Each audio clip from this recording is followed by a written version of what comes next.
nobody loves us how like Jesus loves us. Yeah, nobody loves us like how Jesus loves us, diba? So, saan pa ba tayo pupunta when it's about love, diba? To the very source of love himself, Jesus Christ. So, yeah, in Jesus. Yes, tama. And our guest speakers for tonight have been experiencing that love of Jesus for a long time na. And they have been lovingly, happily, and blessedly married for more than 2 decades now. Oh, 20 years. Grabe. Imagine nyo na lang yung journey nila together with the Lord, diba? Through their ups and downs, their thick and thin, their highs and lows. Their marriage was to because of God. Yes. Jesus, diba? And here with us tonight are 2 very brilliant minds, paired with a heart surrendered to Jesus. Yan, balita ko, hinahin pa daw si Sir galing Manila. Grabe, no? So, you can really see the effort in his service to God. So, yeah, with us tonight is an educator, a geologist. Yeah, grabe. That was like, a science enthusiast, but above all, a God-loving man. So, Sir Mike Cano. Yes, and together with him, his wife, our ASC faculty advisor, a professor in Bicol University, and a godly woman, Ma'am Maggie Cano. And together, they will be sharing with us their God-given wisdom that they've obtained throughout their marriage. So, once again, let's welcome Sir Mike and Ma'am Maggie Cano.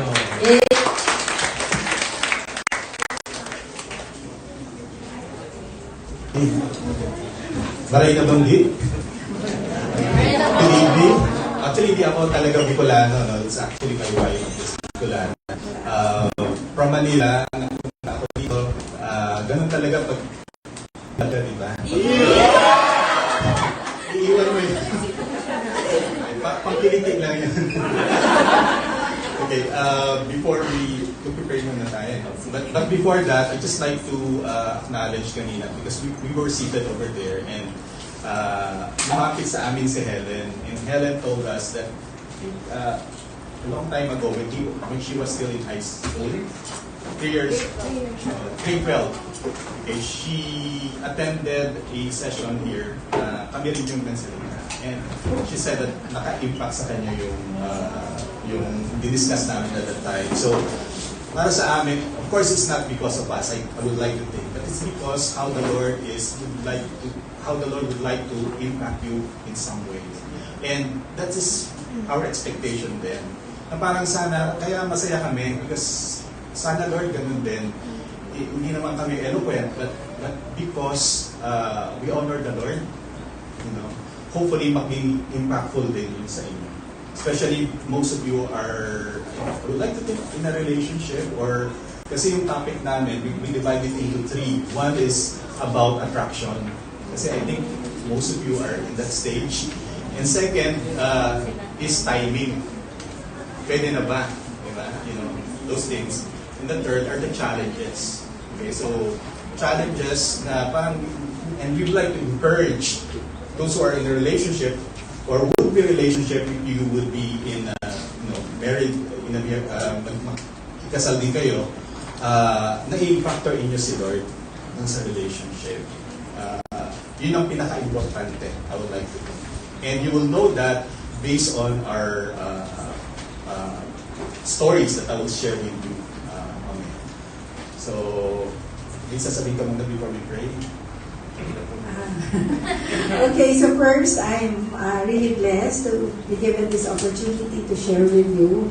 So, together with my husband, and hopefully inspire you not to get married at once. But of course, inspire you to really seek the Lord and see God's plan in your life as well in this area. So, yun lang. So, let's pray. You don't have to stand. Heavenly Father, we thank you, Lord, for this opportunity, knowing that you are the source of love, you're love yourself, Lord. So we call upon you, Lord, to guide us, Lord. If we ever be prepared for this evening, please do override our preparations. If you feel like there's another thing that you would like to communicate with them, Lord. So Father, we thank you for the lives of these people, Lord. Truly they are precious before you. Hopefully you guide us, Lord, so that this session will be meaningful to them, that they will come to know you and come to know the God of love, which is you. So Father, we pray that you guide, prepare our hearts for the things that we're going to share this evening. Thank you in Jesus' name. Amen. Amen. Okay, so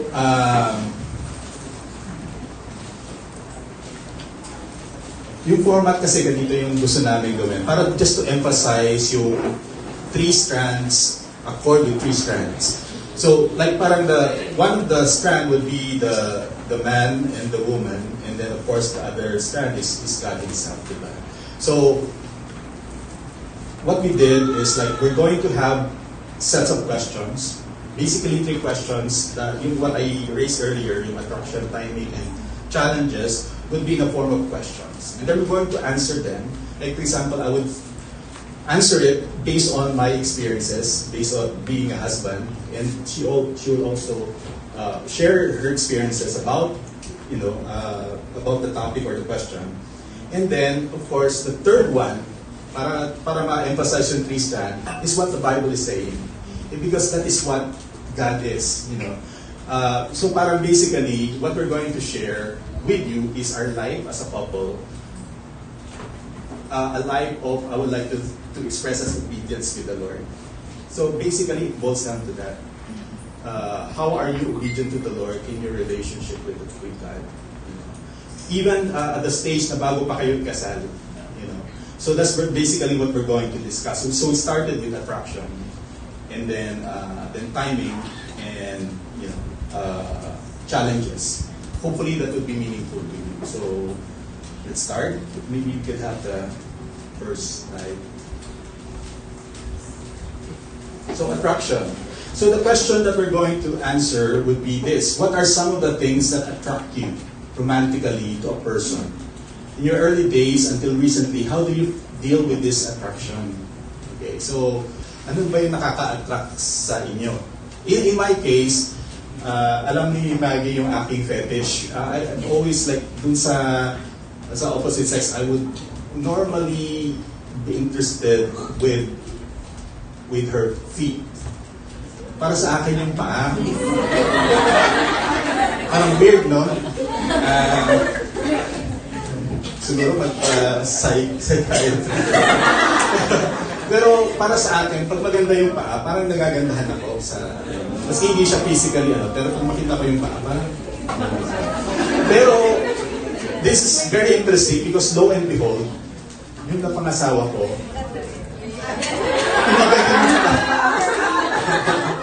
kaya doon mo masasabi ito talagang, kung talagang meant to be kayo, talagang pinagtago kayo ni Lord, and you're really, it's the Lord that, nag-orchestrate ng lahat. Kahit, ano pa yan, kahit meron kang initial attraction, mag-iiba rin yun. So in other words, hindi talaga yung physical ang pinaka-consideration. Pero, in my case, yeah, of course, given naman yun, parang we attracted sa physical. But especially ngayon, tinitignan kasi yung how do you deal with this attraction. Right now, at our stage, medyo hindi na masyadong physical lang. Kasi tignan nyo naman, lumalaki na yung tiyan. So, hindi na yun yung mga...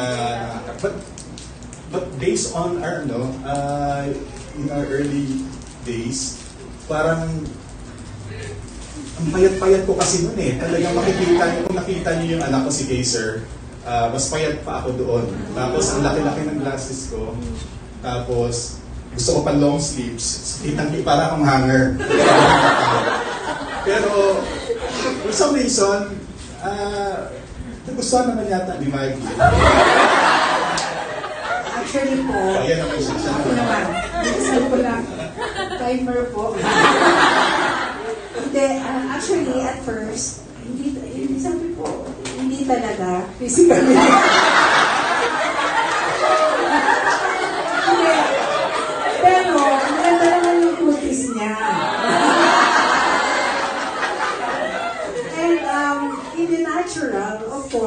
first, I was attracted to his intellect. Kasi yun na. Kasi actually po, teacher ko siya. Hindi, trainer ko siya. He was my trainer in earth science.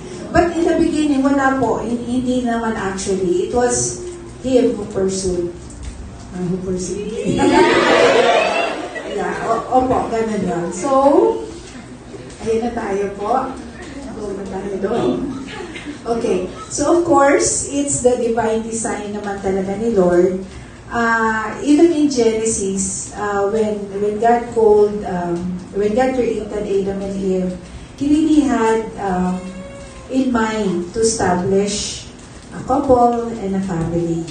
So, God blessed them, di ba? Sabi nga, be fruitful and increase in number, fill the earth and subdue it, rule over the fish in the sea and the birds in the sky and over every living thing that moves on the ground. So, we see that God has a divine purpose. May plano po ang Panginoon, pero, something happened along the way because of what happened and sin came. So, nagkaroon po ng hindi naging perfect ang relationship ng tao. So that's why we know that Jesus has to come and to mend relationship. First, our relationship with God. And of course, yung relationship natin sa bawat isa. It could be in marriage or it could be in friendship. So there are things na hindi po perfect on this earth, but because of what Jesus has done, we can grow towards that. We can grow in character as we grow in the knowledge of Christ. We can have those relationships along the will of the Lord. Yun po. So, yun po ang pinaka-plan ng Panginoon. So, yeah. So, next po. So, yeah. So, attraction actually is meant to lead us to godly relationships. So, according to Proverbs 5 verse 18 to 19, may your fountain be blessed and may you rejoice in the wife of your youth. But, of course, the plan of God is, it has to happen. Relationships have to happen between man and woman. If they have to be intimate, it has to be within the bounds of marriage. So, alam po natin ngayon, ano ang mga nangyayari. So, just like to share an experience. I think I would like to share this often kasi normally sasabihin nila, di ba, mag-asawa, ano naman kayo, girlfriend, and then tapos kakasal na kayo because it happened that during the time of during our wedding on May 3, actually malapit na. Siyempre, kakasal kami, so I have to come to Bicol at the time. And chinek niya ako doon because I was staying at Sampaguita. Yung medyo mas maganda pa yung Sampaguita dyan No? Ngayon, medyo luman. Pero at the time, kasi 2003, medyo okay pa yun. And then, to check on me, she went to my room. Okay? Kasi, syempre, yung papangasawa niya, chinecheck niya, kung ganyan. So, unfortunately, at that time, dalawa lang kami. So parang sa kanya wala lang. Pero of course, at that time, parang it has an effect on me already. So she recalled na parang talagang pinapalabas ko siya sa kwarto.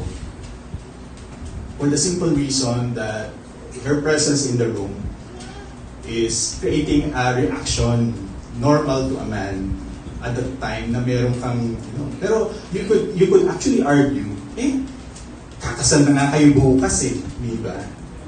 So, we don't want to brag about that kind of na experience na because it's only by God's grace. Pero it's very tempting at that time, di ba?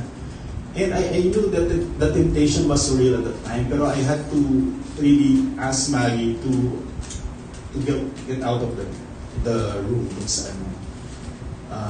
So, I hope that would make an impact din sa inyo. Na parang, because our God is a holy God, no? Parang yung love niya, kung para masuklian mo man lang siya, parang He deserves your purity in some ways. So, I'm saying this para hindi ipagyabang niya. Pero of course, I'm proud of it. but not to, ako, kaya kong ganyan. No, no. As a matter of fact, I was very challenged at the time. Kasi inisip ko, kakasal din naman kami bukas. But by God's grace, hindi natuloy yun. Although, of course, you know, biologically, meron na akong mga reaction na nangyayari sa katawan ko at that time. And that's the reason why I asked her to get out of the room. And I would like to say that, well, as far as I'm concerned, when we got married, I would like to say that I was virgin at the time. And I'd like to think my wife is also. Tama yun. Of course, that's the best gift that you can give, not only to your spouse, but to the Lord. Okay, when we really decide and commit towards purity. And kasi the worst thing that could happen is really to have regrets. Diba? It's a kind of thing that pulls you down. But, of course, if in any way something happened or to anyone, the Lord is still faithful to forgive us and cleanse us from all unrighteousness as long as we humble ourselves before Him. But I would like to tell you, there's nothing better to give to the Lord but to offer your body as being pure when you are in a married state. Upon marriage. Just like to share, no, parang this is not to discriminate. Maybe some of us were either because we've known the Lord just recently, but we had that, experience already. This is not to discriminate you, because when you come to the Lord, the Lord would cleanse you. So it's not an issue. But what we're saying is, now that we have known the Lord kasi, so we just like to honor Him. Okay? So hindi namin discriminate yun.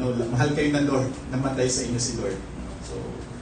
So and even if you may have that experience, the moment that you honor the Lord, especially in a wedding, if for example that person accepted you, then parang it's pareho lang. Then I would like to think, diba? So I just like to, gusto ko lang masabi yung baka ma-discriminate yung iba. But for those who have known, have tasted that the Lord is good, so to speak, why not honor Him even sa wedding ninyo?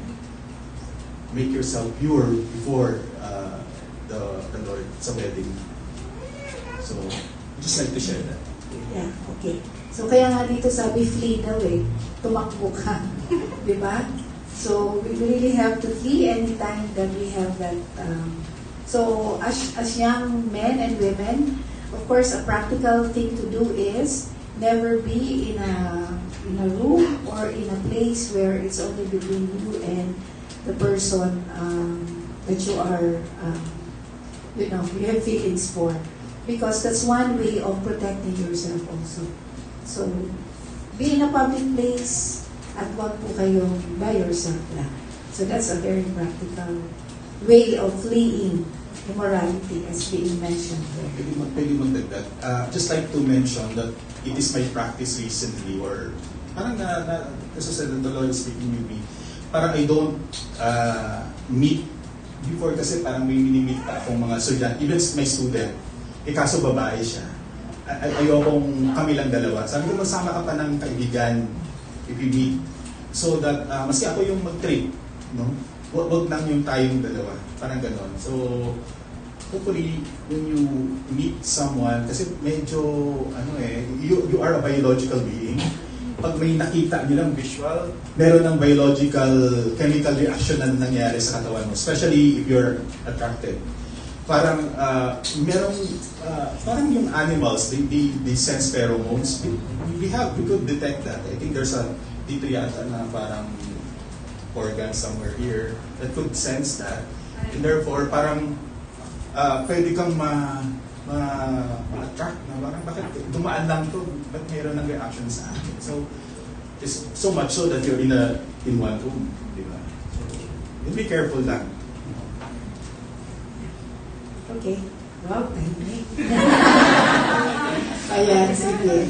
So yeah, I think we covered that already, no? So, okay, we look, although we get attracted, so we, as Christians, we look more after the inner beauty, no? If you can remember, si David, no, when he was chosen, it was not because meron pang mas matipupuno sa kanya, no? But the Lord really looked at the heart.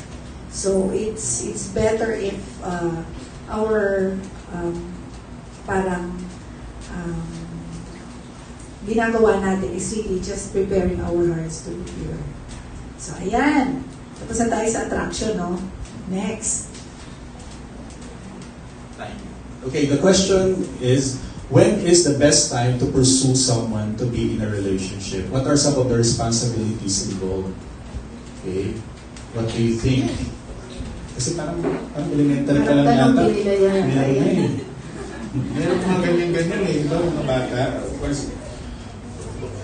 course, I don't know. Even in high school, meron ng mga ganyan, no?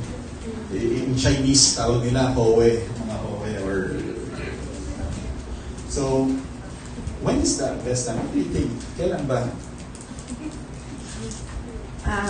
Of course, there is no really best age, okay? But it is a matter of being prepared. Okay, so mamaya, meron po kami i-cover dyan.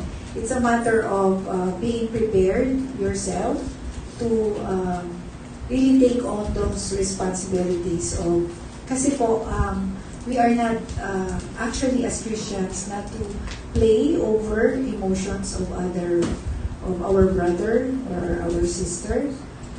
We have to really honor them. So, like, ngayon, siguro yung sa mga teenagers, no? So, there are cases when we give mga certain signals, okay? And those signals could be misinterpreted. Diba? So, guys or girls, please don't give wrong signals, no? Kasi, if you're not yet ready, hindi po tayo pwedeng mag-play with emotions because once you get into that, I think for those who have been involved already, napakalaki po ng investment. Tama ba? Oh, yan. Ang laki-laki ng investment. Bakit? Kasi it could give you sleepless nights, it could give you, parang tuliro ka na, etc. So kapag nag-involve tayo dyan, ang dami talagang energy. So, might as well be prepared yourself before you engage in that. Okay? So, sabi nga po sa verse na to, sa Song of Solomon, okay, sabi dito, do not awaken love until it pleases. So, the right time is generally understood to be when individuals are ready for the commitment of what? Marriage. So, if there is no intention yet for marriage, then let's not rush into having romantic relationships. Because as I've said, napakalaki ng investment at hindi mo rin alam kung saan yung patutungo if you are not yet ready. Now, just to share, but of course not to brag, actually, I got married to my first boyfriend. Yeah, actually yun. Pero, I'm not setting but he became my boyfriend when I was age 35. Pero hindi ko naman po sinasabi mag-35 kayo. Pero that was the time kasi because, at age 35, because I thought I was really just happy with my single life. I didn't think of myself as being incomplete because I love the Lord and yun. Basta ganon. I was not really looking for a man to marry. I thought I'm going to be single. Pero dumating siya. Pero in my heart, sabi ko, Lord, siguro 35 lang. So parang ko lang. Pero little did I know na nag-start siya, 34 na ako. So just 1 year. Bilis. Then, yun na po. So, ibig sabihin, only when you know that you're ready and if you think that you have found, the person that the Lord has given for you. So wala pong age. So hindi ko po sinasabi maghintay kayo sa 35 Baka malulungkot naman kayo na. So yan. Share ko yung sa akin. Wala eh. Sige. Actually, okay lang ba? In my case naman, I've been praying for, marami akong pinag-pray. As a matter of fact, nakalagay siya dun sa wall, dun sa room ko. Okay. Of course, meron ding mga palpak na idea na parang you attempted to evangeligaw, mga ganyan. Yung mga evangeligaw style. I thought that I would be married to so dinala ko pa yun sa Calvary Chapel sa Sydney, I thought I would be married to a Dutch lady at the time. So, yeah. Anyway, maraming mga ganyan. Pero dun when I was in Australia, mayroon pa akong mga love interest at the time. And my wife is not one of those. So, Ito yung pinag-pray. pito. Ha? Dito sila, Of course. pero wala ako doon. Ibig sabihin, gusto ko lang sila. It's not that meron silang relationship sa akin. May mga, Lord, baka pwede naman ito. Okay. So, and, when I was in Australia at that time, tapos, yung uso nung at that time, yung ano ba yan? Slam book, yung mga ganyan type na sinisend sa email. Yung what's your name, favorite food, favorite something. Tapos, what is the greatest thing that ever happened to you? Tapos, kasi, di ba, na-train ko na siya noon, so parang we're friends. Tapos yung nalaman ko yung the greatest thing that ever happened to her was when she received the Lord Jesus. So para sa akin, because I was Christian na ako at the time, parang sabi ko, wow, Christian pala siya. And you know what? Yung nalaman ko siyang Christian, parang there were nights na hindi ako nakakatulog. Siya yung naiisip ko. Pero take note, hindi ko siya gusto. Kaya ako nagreklamo, Lord. Yung reklamo ko, Lord, bakit mo i-impress siya sa akin? And then, dumating sa point that I get to know her, ganyan. And you know what? I would continue to tell this, na parang ngayon na nakilala ko siya, how I wish na nakilala ko na siya noon. Parang wala na yung mga iba. Diba? Parang iba kasi, parang you found the one talaga, parang mawawala na ng kinang yung iba.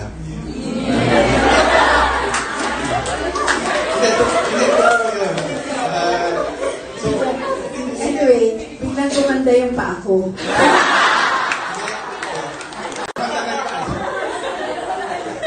So, kayong ganyan, parang lesson din yan, di ba? Halimbawa, merong yung crush nyo, iba yung, yung may interesado siya sa ganito. Kung hindi po rin siya ni Lord, kasi ganun yung hindi maganda yung sa'yo, baka magustuhan niya rin, something like that, di ba? So, at the bottom line, I would like to think, kung si Lord talaga nandun siya sa grand plan niya, talagang kahit ano yung mangyari, kasi hindi ko rin ma-imagine na bakit nalaman ko lang di ba, parang He would place you in situations na magkakatagpo kayo. Kaya parang I think you would just pursue yung the third strand, which is Jesus, the Lord. Eventually, magtatagpo rin kayo eh. That's what I think. Kaya do not focus on the person whom you are attracted to. Just focus on God. But eventually, baka yung gusto nyo rin, pagkakapurso mo kay God, magtatagpo rin kayo. So I hope that will be encouragement. And I hope that someday, pag nagkita ulit tayo after a decade or so, sabihin nyo, sir, tama yung nyo. Ito, nabit ko na yung aking pinagtagpo rin kayo ng Panginoon. So, I don't think it's about beauty. Huwag kayong kung if you belong to the Lord, maganda yung itsura nyo. Siguro, maski hindi, people would think na iba yung itsura nyo, but Kung you belong to the Lord, you're beautiful. Sabi nga sa Psalm 31 verse 30, is it? Charm is deceptive and beauty is fleeting, but the woman who fears the Lord is to be praised. So that's how I see my wife. You know, of course, my wife is beautiful naman. You know, that's given. Pero mas gumaganda pa siya because she loves the Lord. So I hope that you would find someone din na, you know, yung mahal din ng Panginoon. Yeah. And of course, speaking of appearances, we always remember that our confidence is in the Lord. Okay? So, kahit wala kayo ng mga Korean, okay lang yon. So, of course, if you have the money to buy, okay lang yon. Pero if not, huwag na kayo masyadong gagastos. You know? Para lang pumuti or what. Because we are all beautiful in the sight of God. Just keep the proper hygiene. Basic hygiene. Yeah, basic hygiene. That's it. So, yun po. Yun lang. Dapat, confident tayo sa Panginoon, di ba? Okay po. So, next. So, yun nga po. There is a season for everything. And, sige ko na rin po. So, yun nga po yung sabi natin, na very important is for us to establish spiritual maturity. So, we have to mature enough to know we are in Christ. And when we desire a partner, we should think about our partner as someone to complete us. Okay? So, parang we may ask, so bakit ka po mag-aasawa kung kumpleto ka na pala? So, of course, in the Lord, we are complete. But, there is a calling din po sa mag-asawa. And then the purpose of that is for you to further the kingdom of God. The purpose of the marriage is not for you to extract, siya ang source ng aking pagiging kompleto. No. But the reason for the marriage is for both of you to partner and pursue the will of God to honor Him. But not about completing you. Because it's the Lord who completes us. Tama po ba? Diba? So, we could remember how the Holy Spirit would really fill us. Diba? Sabi ni Lord, if anyone thirst, let him come to me and out of his belly will flow rivers of living water. Ibig sabihin, there is completeness and overflowing pa yung joy natin when we are in the Lord. So, having a partner is for us to pursue ano po ba yung kalooban ng Panginoon so that together kayong dalawa, you can partner in the kingdom of God.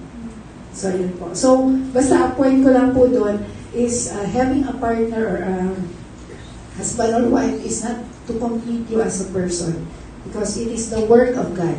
It's not the work of your husband. Sometimes there are many cases po na, nagsisplit yung marriage kasi parang hindi naman niya ako inaasikaso, hindi naman niya ako ganyan-ganyan. So, it's all about me. So, but then, when we are full in the Lord, then we can better understand. Of course, wala namang perfect marriage. There are things na may mga conflict, ganyan. But when you know that may purpose ang Panginoon sa inyo, your differences can be settled in ways that only the Lord will help you. It's okay. Okay? Next. Importante din po the godly counsel and support. Okay, if you are undergoing certain struggles, it's also good po if we have mga kuyas and ates. I think some of you here are parts of the group. No, you can gain support with godly counsel. So that's very important din po.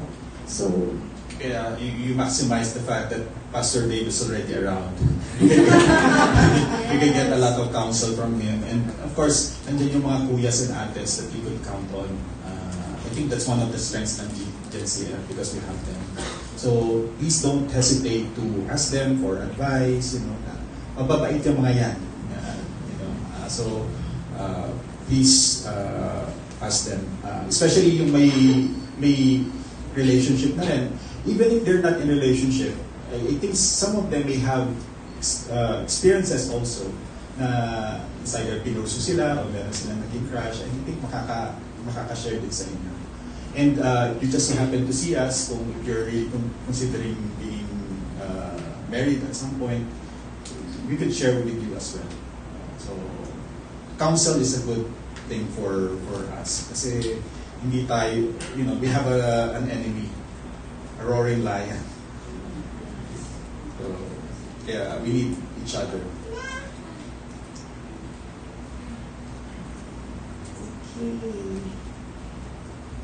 Okay, sabi dito sa takeaway, the best time is when you're spiritually, emotionally, and practically ready for a covenant-oriented commitment. That is, so parang laging nakatuon kasi pag pinupursu mo yung isang tao sa romantically, dapat sa konteksto ng pag-aasawa. Okay, kasi otherwise, ano bang plano mo? Paglalaroan mo lang siya, di ba? So laging ganon, maybe at some point in time, siguro for some people, di ba, parang medyo mahirap yung marriage kasi financially, sinasabi nila maraming kailangang pag-iipunan pa. And that's basically why even parents, parang kung wag kayo sasama ang loob nyo sa parents nyo, kung encourage kayo, ay huwag ka muna tapusin mo muna yung pag-aaral. It's really best na parang you could support yourself. Hindi ka ma-distract. Because yung nakaka-distract din yan eh. Because pag in love ka, parang may mga biochemical reactions na nangyayari sa katawan mo. Minsan, nade-depress ka, especially kung may masabi lang, medyo, katulad si Cupid kanina. Kaya pati si Cupid na nagalit. So, so, yun lang. Ano pang i-share ko? Ayan. Tanong.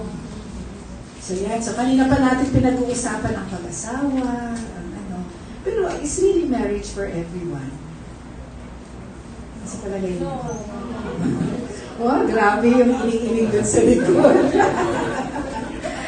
Yeah, of course. Sabi sa 1 Corinthians, 7 and 7 to 9, and that's Paul saying, there are really people who have that gift. No? Sabi ni Paul, I wish that all of you were as I am, but each of you has your own gift from God. One has this gift, another has that. So, not everyone is really parang called for marriage.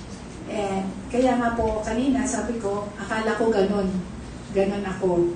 Because I thought, yeah. Pero, na-destine ako by the Lord for a married life. Pero hindi naman po ibig sabihin no, na lahat. It is actually a personal choice.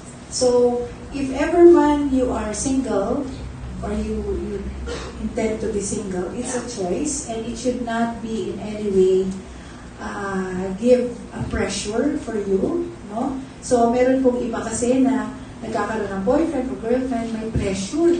Kasi yung barkada niya, lahat na mayroon, siya na lang wala. Diba? So, nakaka-pressure yun. Tapos, all the others are asking you about that. So, you can have your own decision that you intend to not pursue marriage. And that's also possible. But that doesn't diminish your beauty. No? Ibig sabihin, hindi ka na kasi ay wala nagpo-pursue sa akin, kawawa naman ako, parang gano'n. So, wag natin isipin yun. So, perhaps, yan yung track ni Lord sa'yo. Yun yung path. But it should not diminish your confidence in who you are in Christ. Yeah. That's just the plan of God for you. So, yeah. Okay, so, ayan. So, setting aside ideas of marriage, let's, ayan. Okay. Very important, aside from our ideas of pursuing romantic relationships, is developing wholesome friendships. Okay? So remember, many people rush into romantic relationships without first learning loyalty, accountability, health boundaries, and respect. So, we need to build healthy friendships because that also helps us to build maturity and also in the way we relate with other people. So remember, sa family, kilala niyo na lahat ng kapatid niyo, tatay niyo, nanay niyo. But when you have friendships with people who are outside your house, syempre, then you learn certain things, no? You learn how to be patient, you learn how to care, you learn to be empathetic, you learn to be, you learn many social-emotional skills that you need to grow, not just to prepare you in marriage, but of course, as you mature and become a career person, or if you go into missions, or kung ano man yung call ng Panginoon sa atin. So very important pa rin that we learn to build healthy relationships. Okay? I think kung parang if you have a crush din o mga ganyan, parang I think wag muna yung romantic. You get to know the person kasi baka eventually crush mo lang siya because physically you're attracted to him or her, no? Pero once you get to know them, ay hindi naman pala meron pala siyang mga mannerisms or ganyan, hindi naman pala tapos nababaliw ka na sa kanya, something like that. So parang through friendship, kaibiganin mo, lahat kaibigan. Of course, pag kaibigan na hindi non-romantic, may mga boundaries, di ba? May mga boundaries kayo. There are things that you don't do. Pero, of course, hindi naman minsan kasi lumalabas, yun nga paano kaya yan? Kung minsan lumalabas na, of course, friend kayo, pero lumalabas na parang siguro sa eye movement or gano'n na gusto mo rin yung other person, di ba? Pero in those instances, depende kung halimbawa may mga restrictions ka na siguro that you set. No? Pero you could just stick to that. Especially kung sabihin mo, ayaw ka ng parents mo or like that. Pero it's better, sometimes, for me, because she became my friend muna diba? Nag-ano muna kami, naging estudyante ko siya sa UP at that time, no? Tapos, pag pumupunta ako ng Bicol, may tinitrain kasi kami mga teachers, siya yung nag-a-attend sa akin. So, she became my friend pag sa Bicol. Kasi I travel at that time dun sa project na yun. And so, I get to know her. Marami akong mga na-discover sa kanya, babait na tao. Doon ako kumakain doon sa kanya. I get to meet yung father niya. Okay. Nagtataka lang ako bakit pag pumupunta ako, parang ipupulbo siya ng Napupulbo naman talaga.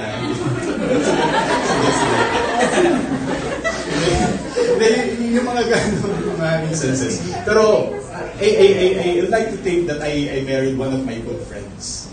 Okay, so, that's one of the things that we could pursue as well. Yeah. Okay. So talking about friendships, we can have friendship with same sex or also the opposite sex. Kasi if you have friends with, let's say, babae ka, you have a friend na guy, it also helps you get to know paano ba mag-isip ang mga lalaki, paano ba sila. So that if in case naman, o yung lalaki naman, ganito pala yung mga babae, parang ganyan, you get to know them. And so that it also prepares you somehow for marriage. But of course, we have been talking about boundaries. But it's very important to build those relationships. So huwag kayong matakot na maki-friend sa opposite sex. It's also a way of getting to know how to manage those relationships. So yun. Sabi nga dito sa verse, di ba? Sa friendship, as iron sharpens iron, so one person sharpens another. So, yeah. Okay. So, challenges, baka masyado na kami matagal. Wala po kaming relo. So, please, sige. So, challenges na tayo. Okay, challenges of those in a relationship. Whether married, GF, BF, or friends. Ay, one thing ko lang talaga dyan. Sige. Okay, what are some of the challenges that you've encountered and how did you overcome them? Okay, married couple. I'd just like to share. Naka-video ba ito?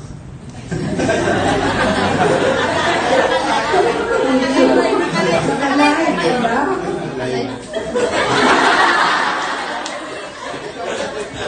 Huwag na lang. Okay lang naman, I won't mention names, pero it's not truism na yung kakasal na kami, parang nagtampo pa siya sa akin. Yeah. Because dun sa wallet ko, I forgot to take out kasi may picture doon ng isang gusto ko Muntik na hindi matuloy ka sa lahat. nakita niya. So, lesson. Hindi, pero... Pamigay yung wallet. So, yun, siguro parang negligent on my part. No? Parang if you have someone special to you. So, pati yung mga lahat ng mga bagay nun. Kung siya talaga, tanggalin mo na lahat yung mga yun. So, parang it was... So, yun yung isa sa mga challenge nung kasi, di ba? Parang nagalit siya nun eh. Tumatawag pa ako sa Bicol. I was in Manila at that time. Pero, natuloy naman. So, hindi na wala na yun talaga. Parang matagal na yun. Pero, wala naman kaming relationship. Crush ko lang yun eh. Totoo yun. Sige, of course, the Bible acknowledges that romantic relationships, particularly marriage, will face significant challenges. And we know that. Kasi kahit nga magkapatid, you were raised in the same house, merong conflict, okay, may pressures, okay, but struggles in a relationship are opportunities for spiritual growth, also for our character development, no? And for demonstrating Christ love. So, there's really a struggle for unity, particularly sa mag-asawa na. Kasi yun na nga, iba talaga, una, lalaki at babae, dati ng iba mag-isip.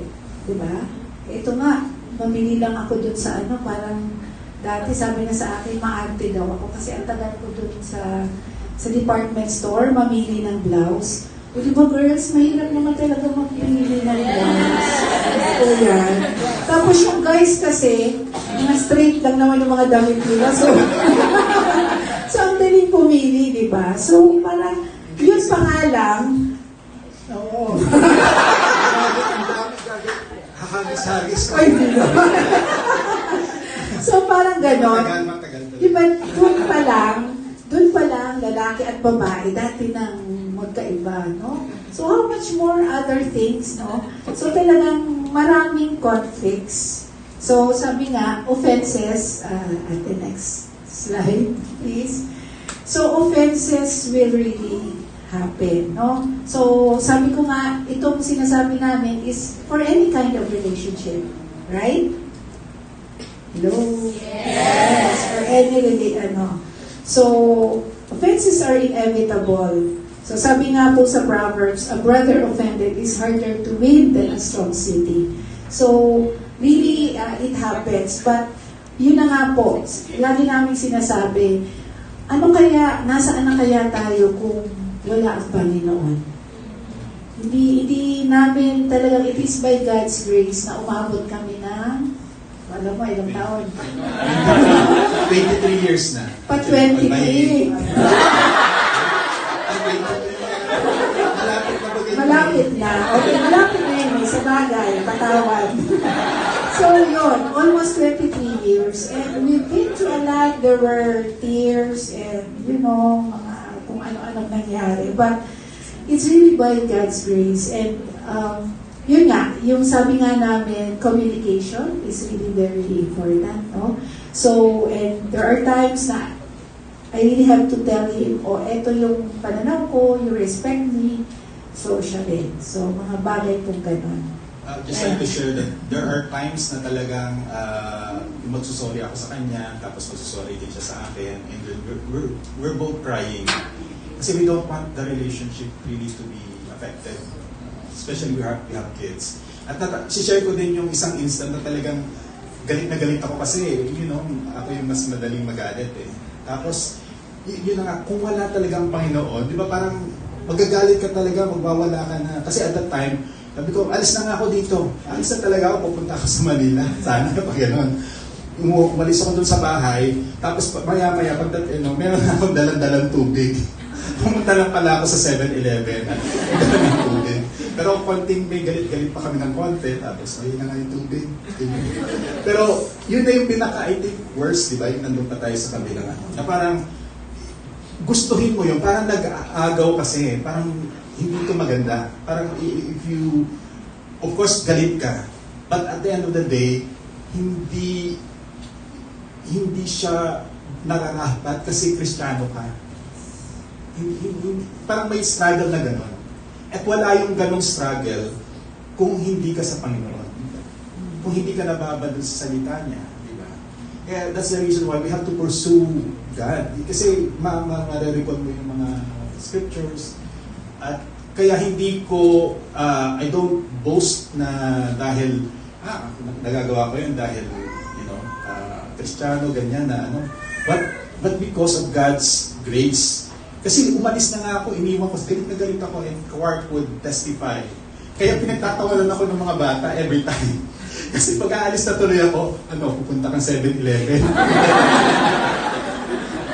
Parang huli ka na hindi ka naman talaga So I thank the Lord for those, so ngayon nakakatawa na lang, but talagang grabe, mag-aaway kayo, but yung parang ginawa na rin natin ano yung sinasabi doon I think sa Ephesians ba yun na hindi lulubog yung araw na hindi na-resolve yung conflict. So we could have that as guiding yun.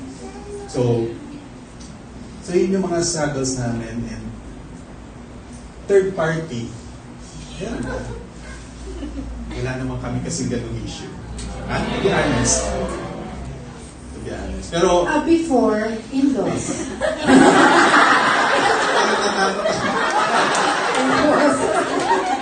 Pero hindi naman, because also one thing din na i-honor ko rin ang aking husband is talaga siya, he knows kung paano magsuyo or to care for his in-laws.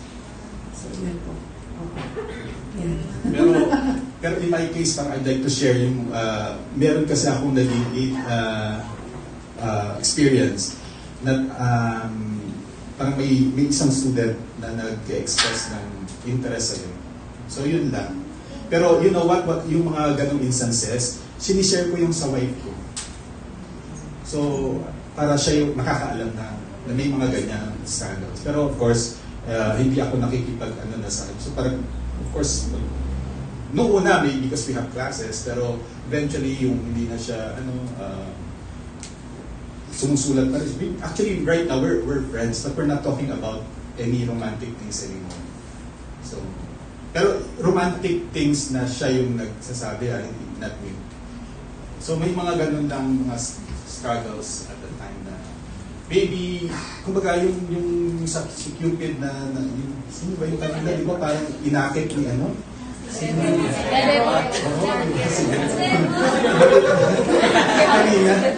Pwede may mangyari talagang gano'n. So, para I think the doon is maging honest ka doon sa mo. So, kaya kasi lagi yun, ito tingnan mo may nag-message na naman sa akin. So, I think very important yun. That's also one way of honoring your wife. Okay, hindi naman natin siya mapipigil sa, of course, we provide communication na, pero at least alam ng misis ko. Okay. Inaano niya lang na pogi pa rin siya. Hindi. Pero ang sinasabi naman niya, pumogi dahil sa luto niya. Tumaba lang ng konti. Nagkalaman ng konti. Okay, yan. Sige. So, pero I just like to mention, yun yung truism na hindi, because I don't really see myself as physically attractive. So pwede pa lang kumaga, maski hindi kayo ganun pwede pa rin may ma-attract sa inyo. Pero I don't think attracted kasi sa physical. kasi na tayo. Okay, so sige. Ayan, so siguro i-run through na lang natin because some of them na-mention na namin. So, like selfishness. Yung in a relationship, we only think about ourselves. So, ang nangyayari, hinahanapan natin yung partner, yung either husband, wife, or girlfriend, boyfriend, or friend. So, para nangyayari, tinitingnan na lang natin yung mga, ano yung pagkukulang. So, that's selfishness because we tend to look at it as being self-seeking. And also, poor communication, it's either anger or pwedeng, hindi, poor communication could mean hindi na kayo nag-uusap. So, ang pinaka-dangerous talaga ay yung tahimik na. So, when you don't talk, that's when the enemy can add more. Diba? Yung parang may iniisip ka, tapos dahil hindi mo sinasabi, nagpa-pile up yun ang nagpa-pile up. Tapos kung nag-usap kayo, ay hindi naman pala. Diba? It's also one way of cutting the work of the enemy when we are able to discuss and putting in the open what his work is. So yan. Of course, unrealistic expectations. Okay, so the Bible encourages focusing on grace rather than expecting perfection from a partner. Yan. Pero ito naman, extreme naman itong isa. Placing a partner in the place of God. Or in short, pwedeng ito yung mga masyadong nagiging what? Obsessive na. Na-obsess na masyado. So that's also one thing that we have to be careful of na yun na lagi yung nasa isip. So that's already idolatry. Okay? So, okay, what are the biblical solutions? Okay, love is not just a feeling but an act of service modeled by Christ. So, yung agape. Okay. And we know that the Lord, okay, di ba, yung love niya sa atin, He gave His life for us even when we were sinners. So, imagine kung ganong love din ang i-apply natin sa relationships. Okay? So, siguro that would help us to be more forgiving. Okay? Because of what God has done for us. And of course, forgiveness and active listening. James 1:19 advises being quick to listen, slow to speak, and slow to become angry. Diba? Ang daling magsalita, kayong dalawa, but mahirap makinig kapag puno ka rin sa sarili mo. You just want to blurt out everything, sasabihin mo. Pero, so that's why a life of prayer is also important. Because in the middle of our conversations or sa araw-araw ay ang Panginoon ang nangungusap din sa atin some things na kakulangan natin sa relationship. So yun. So, and also in active listening.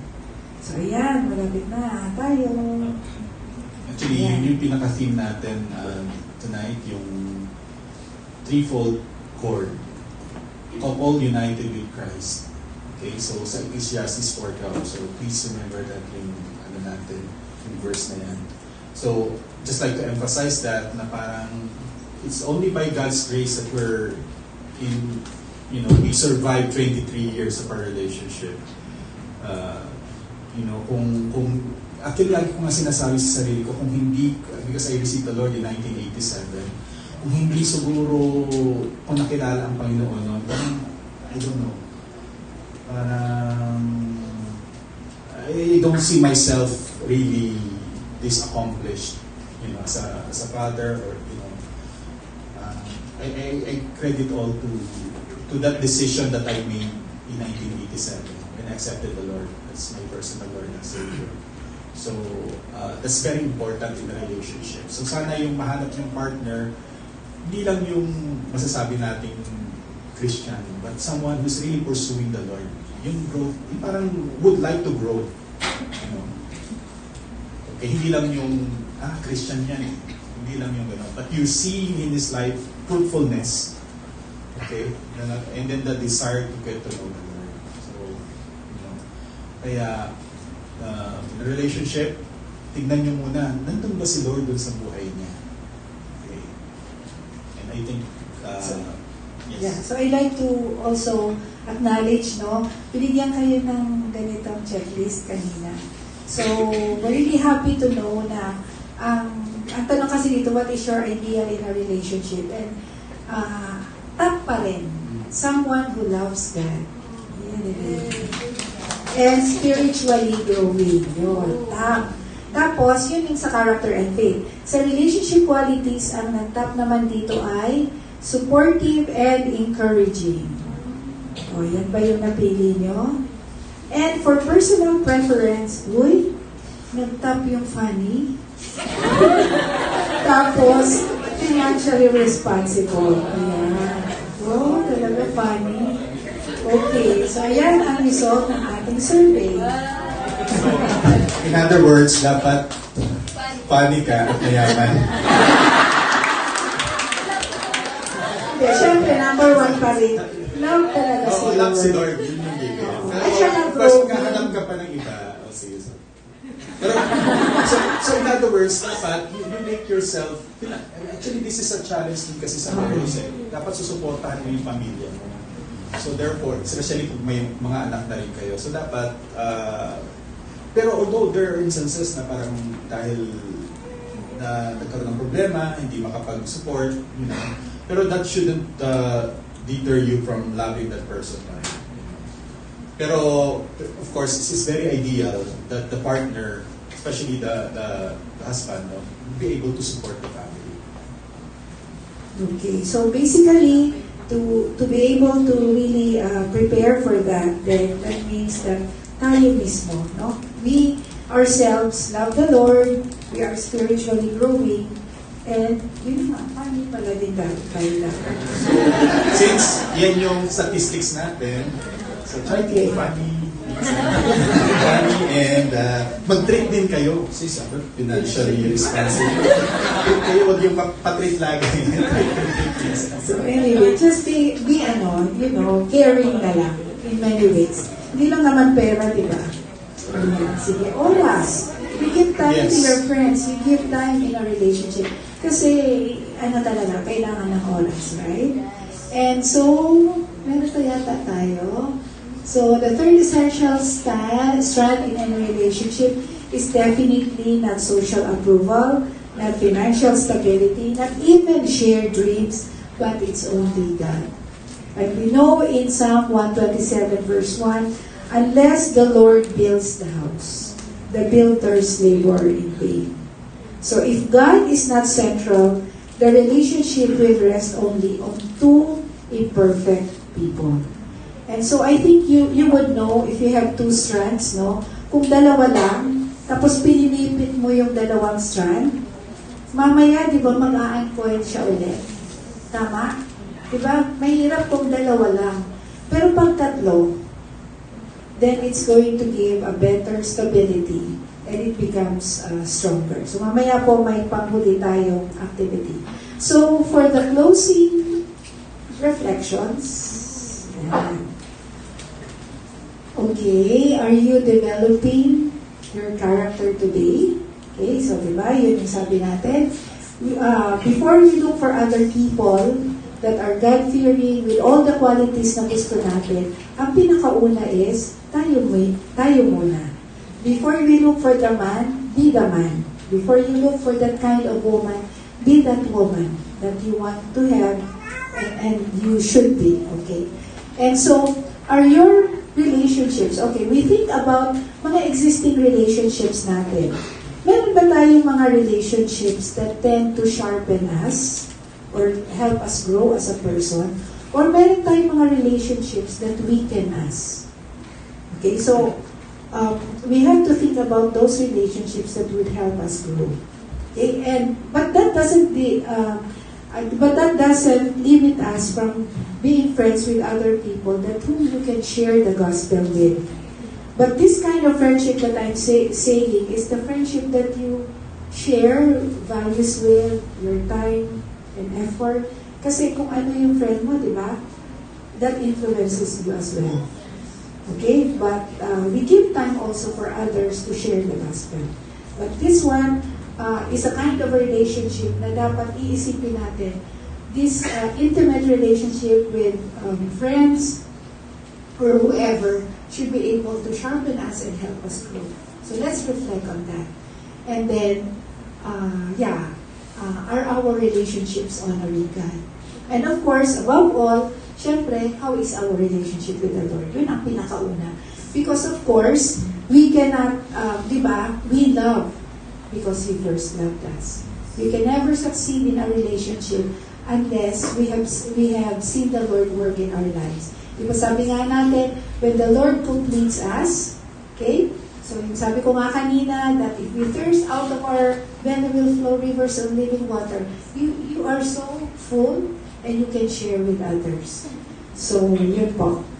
And so, because, if ever, because one day, if ever naman you desire marriage, you will not only look for a strong partner, you must also be one.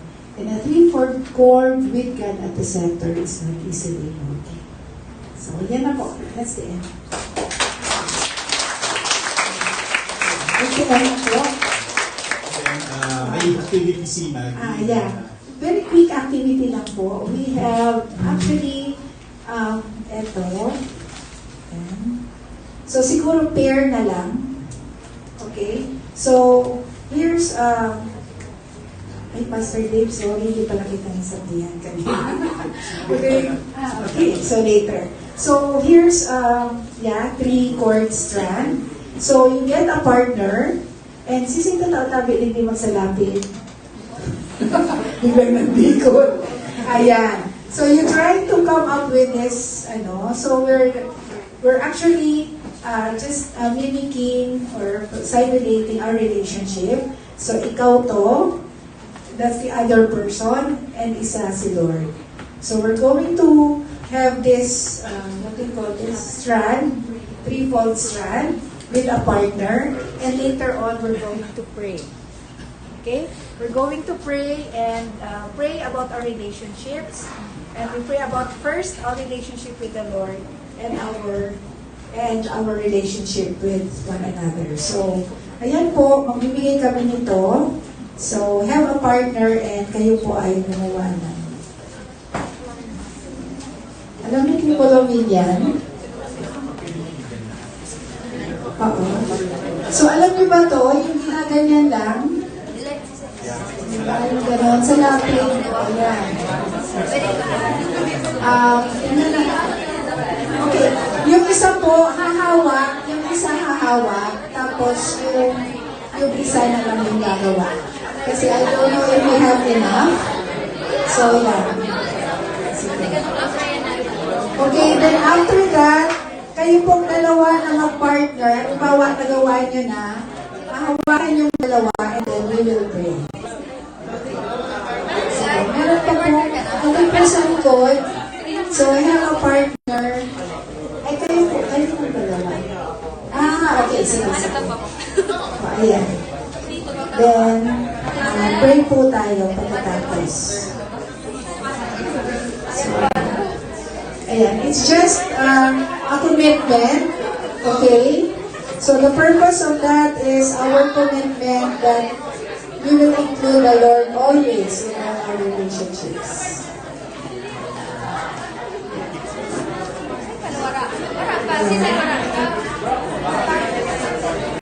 So, sana lahat meron po lahat.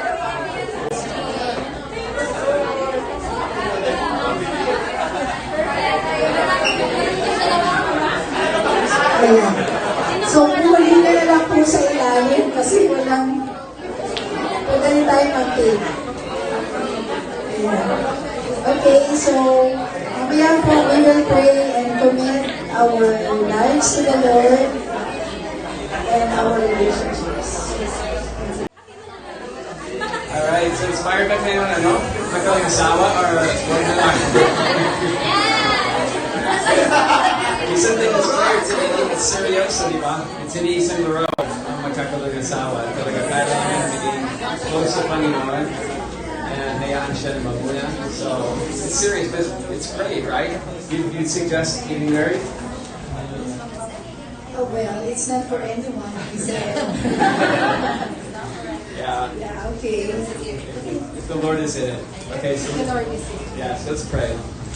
Lord, we really want to thank you so much for the love you showed to us. Alam namin, hiwalay sa inyong pag-ibig, mahirap umibig sa iba.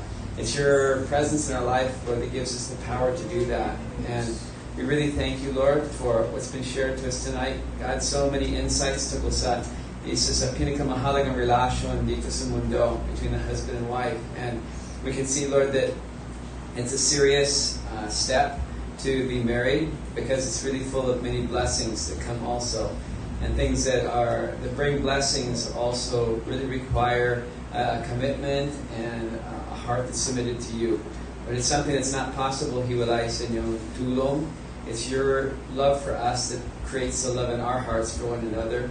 It's your power that gives the power to live with someone and to grow in relationship and to bear fruit. And Lord, you say that this is, we saw here, these three strands, a cord of three strands cannot be broken. We see yung kahalagahan ng your part in the relationship between two people. And so Lord, we really thank you for Mike and for Maggie and for their instruction to us from many years of experience. Naalala ko yung panahon na nagpakasal sila. It just seems like ilang araw, wala na nangyari yon. But also the chance to watch them grow through these years, Lord, and see kung paano ginamit ang buhay nila. And that's really the result of a relationship that's welded together by you. It bears fruit for your kingdom as well as within the family. And so thank you for them, Lord. And we pray for each one here that is considering marriage sa buhay nila, that you would be the one to guide and to lead, to show what you're wanting to do in it, Lord. And may you always be the center of our lives, whether married or not married, Lord, may you always be the center. May you be that strand that holds us and strengthens us. And we know, Lord, that you always work things out in a way that brings glory to you and great fulfillment and joy for us as well. So, salamat, Lord, sa opportunity binigay mo sa amin lahat na sumama dito at makinig and participate, Lord, and we look forward to what you're going to do in our lives in the future as well. Thank you. We just commit our lives to you and for your glory. In Jesus' name. Amen. Thank you, Pastor Dave. By the way, nandun si Pastor Dave during our wedding. He's actually my best man.